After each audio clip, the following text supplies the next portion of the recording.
दोस्तों, बॉलीवुड से एक बहुत ही खुशी भरी खबर सामने आई है।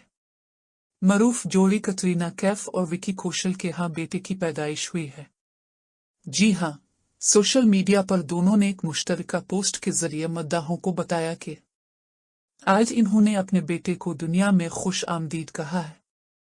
उन्होंने अपने पैगाम में लिखा, हमारा खुशियों का तोहफा आ गया है, और साथ ही तमाम फैंस का शुक्रिया अदा किया जिन्होंने हमेशा उन्हें मोहब्बत और दुआओं से नवाजा।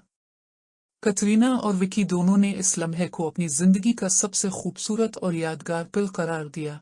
हालांकि बच्चे का नाम अभी तक जाहिर नहीं किया गया, लेकिन फैंस पहले ही सोशल मीडिया पर नेक ख्वाहिशात और दुआओं के साथ मुबारकबादें दे रहे हैं। उधर विकी कौशल के भाई सुनी कौशल ने भी अपनी इंस्टाग्राम स्टोरी पर लिखा, मैं चचा बन गया हूँ, और साथ ही जोड़े के लिए अपनी खुशी का इजहार किया। फिल्मी दुनिया से भी मुबारकबादों का सिलसिला जारी है। माधुरी दीक्षित, परिणीति चोपड़ा, श्रेया घोषाल, ज़ोया अख्तर और कई बड़े सितारों ने इस खूबसूरत मौका पर दोनों को नेक ख्वाहिशात भेजे। ये वाकई एक ऐसी खबर है जिसने मद्दाहों के चेहरों पर मुस्कुराहट ला दी है। कटरीना और विकी कौशल के चाहने वाले उनके नन्हे मेहमान की एक झलक देखने के लिए बेचैन हैं।